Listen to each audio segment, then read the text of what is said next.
Cyber cafe चालकांना या सर्व विद्यार्थ्यांकडून अर्जाचे पैसे जमा करून चलन न भरताच पोबारा केला होता। त्यात अर्ज दाखल करण्याची मुदत उलटून गेल्यामुळे या विद्यार्थ्याचं वर्ष वाया जाण्याची भीती निर्माण झाली होती। मात्र आता या विद्यार्थ्यांचं वर्ष वाया जाणार नाहीये, कारण झी24 तासनं या संदर्भातली बातमी दाखवताच वैद्यकीय शिक्षण मंत्र्यांनी याची दखल घेतली। मी झी24 तासचे आभार मानत आहे की त्यांनी आमच्या मुलांना मेडिकल CET साठी बसण्याची अनमोल संधी प्राप्त करून दिलेली आहे। त्याबद्दल मी खरंच झी24 तासचे आभार मानते। झी24 तासने योग्य वेळी पाठपुरावा करून आम्हाला ती संधी उपलब्ध करून दिलेली आहे।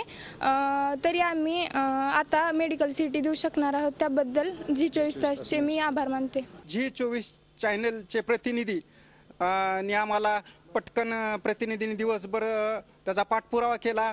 मुंबईपर्यंत शिक्षण मंत्र्यापर्यंत आमदार खासदारापर्यंत सर्व पाठपुरावा केला आणि आज आम्हाला असं वाटतंय की आता एक अशी बातमी आम्हाला मिळाली की ह्या ज्या माझी मुलगी जी आहे, माझ्या मुलीबरोबर 180 मुली ज्या आहेत, तर त्या मुलींना CETची मेडिकलची परीक्षा देता येणार आहे असा निरोप आलेला आहे। त्यामुळे मी खूप आनंदी आहे आणि ह्या आनंद देण्यासाठी झी न्यूज चॅनल वृत्तवाहिनीचे मी शतशः धन्यवाद म्हणतो।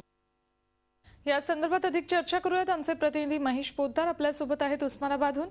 महेश, 1-2 नव्हे तर 180 विद्यार्थी होते, मात्र आता एक समाधानाची बाब की यांचं वर्ष वाया जाणार नाहीये। फॉर्म भरण्याची, अर्ज भरण्याची त्यांना मुदत वाढवून दिली जाणार आहे, पण कुठपर्यंत आलेली आहे आता ही सगळी प्रोसेस? सुवर्णा, खूप अतिशय चांगली अशी ही बातमी आहे आणि 180 विद्यार्थ्यांना न्याय मिळतो आहे। आता ह्या 180 विद्यार्थ्यांचे जे पैसे सबमिट करायचे होते, पैसे बँकेत थ्रू सरकारकडे जमा करायचे होते, याचा हा घोळ झाला होता आणि तो सायबर कॅफेवाला पळून गेला होता। तर त्याच्या अनुषंगाने आता मुंबईच्या कार्यालयामध्ये या संदर्भातले पैसे जमा करण्याची जी काही व्यवस्था आहे ती व्यवस्था सुरू आहे। संबंधित त्या कॅफेचे काही संबंधित लोक आणि आमदारांचे PA वगैरे सगळे लोक जे बसलेले आहेत आणि ह्या 180 जणांची फीस जमा करण्याची प्रक्रिया काही तासात सुरू होईल आणि त्यानंतर सगळं चित्र स्पष्ट होईल की या सगळ्या विद्यार्थ्यांना हॉल तिकीट कसे मिळतील, ते हार्ड कॉपी मिळतील का ऑनलाईन त्यांना मिळतील। आणि या संदर्भात आणखी एक महत्त्वाची बाब विद्यार्थ्यांना सांगितली पाहिजे आपल्या माध्यमातून की ह्या 180 विद्यार्थ्यांची जी परीक्षा घेतली जाणार आहे त्याची वेगळी व्यवस्था, वेगळी आसन व्यवस्था उस्मानाबादच्या जिल्हाधिकारी कार्यालयाने करून ठेवलेली आहे। म्हणजे एक वेगळी शाळा, त्यासाठी वेगळी आणि त्या संदर्भात लागणाऱ्या जे कर्मचारी आहेत, पर्यवेक्षक आहेत, यांचीही ट्रेनिंगची आता कारवाई सुरू होती आहे। एकंदरच सुवर्णा, झी24 तासच्या या बातमीमुळे आणि दिवसभराच्या पाठपुराव्यामुळे त्या 180 विद्यार्थ्यांना खूप मोठं समाधान मिळतंय। त्याचं वर्ष वाया जाता राहिलेलं आहे। सुवर्णा, अगदी बरं, ही खूप मोठी बातमी म्हणावी लागेल। धन्यवाद महेश या संपूर्ण माहितीबद्दल। एकंदरीत आता या सगळ्या विद्यार्थ्यांचे पैसे भरण्याची सगळी व्यवस्था आणि त्यानंतर परीक्षा देण्यासाठीची वेगळी व्यवस्था केली जाणार आहे।